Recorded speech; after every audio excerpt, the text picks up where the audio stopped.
All right, true crime grapevine fans, it's me, Patti Lee. We're almost at the end here. We've got our Asti Spumante by Martini and Rossi. Only the best for me, which is, I know enough to know that's not the best, sorry. But it's really sweet because it's Spumante, and yeah, I'm not much of a drinker, even though I've themed my show around it. Okay, so speaking of strange things, we have the never-ending Depp Heard drama. Okay, so last week we talked about the fact that the documents were unsealed and they were the motions in limine, or as Emily D. Baker would say, in lemonade. These are all the pretrial motions. And although there's a lot of drama being talked about on the interwebs, this isn't unusual.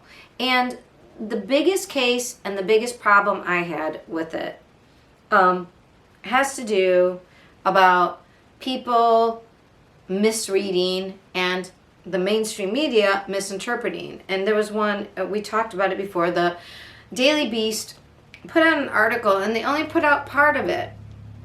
And it made it look like Johnny Depp was saying, yeah, and I want to use these unsavory acts that you did against you. And if you read the whole paragraph, it said, we don't want to use those. In fact, the reason they were responding was because there was a motion by Amber Heard's team saying, hey, by the way, we don't want you bringing up that she was a stripper, and we don't want you bringing up new photos.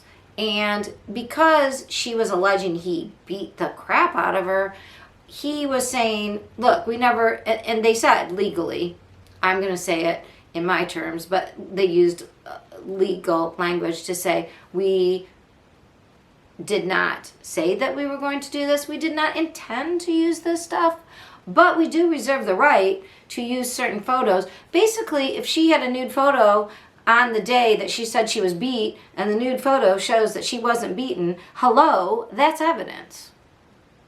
But it's evidence in a defamation trial. It's not leak it onto the internet, which I really there's a YouTube channel that I love, and they typically do not talk about anything like this, but because of Amber Heard's bringing up, oh my gosh, you know, the idea that we always have to trust the man.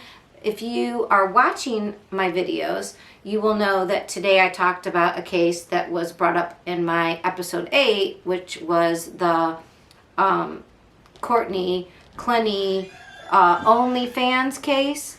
And she killed somebody and was like, he hurt me. And now 4 months later, they have arrested her and they are saying no. She was not hurt by him. She had no marks on her. She killed him, basically, in a whatever rage. So, again, there is a manipulation somehow that all women must be victims and all men must be perpetrators.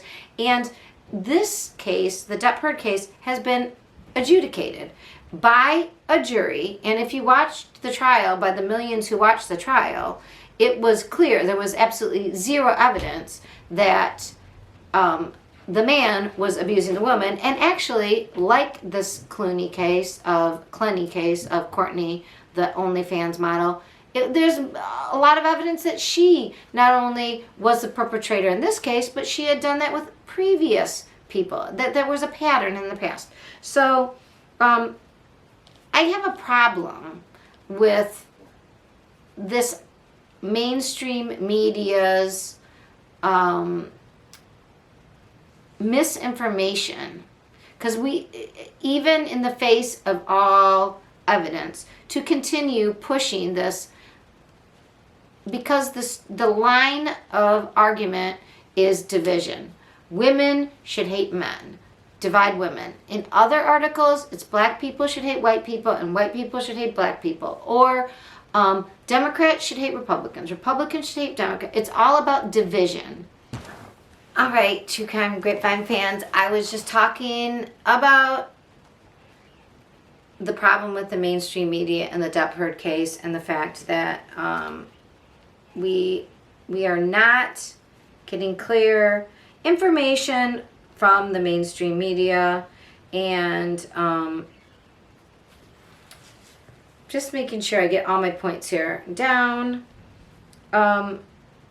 It just seems odd that we can't get this reported on accurately and against all evidence, including we all saw that she lied on the stand and that there was a public verdict, that the mainstream media seems stuck and determined to promote the disinformation of how, like, men always hurt women and shouldn't we, Me Too, against all evidence, though. And that is not right.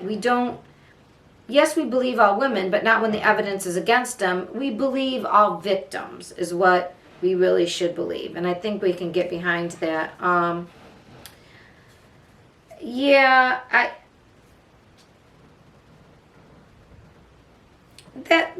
That's all I wanted to say. So, can we raise a glass to please getting over, like, it wasn't a big deal when these documents were unsealed. It was only because the case is over. And yes, they're appealing, and we'll see if Amber gets the insurance money to appeal, because otherwise I don't know how she's appealing, but she's not going to win. An appeal can only look at what the judge did and see if all the decisions were accurate, and it can't change the fact that she lied on the stand. She lied. Like, what she said on the stand did not agree with other stuff she said on the stand, and it didn't match the evidence, and she's kind of full of crap.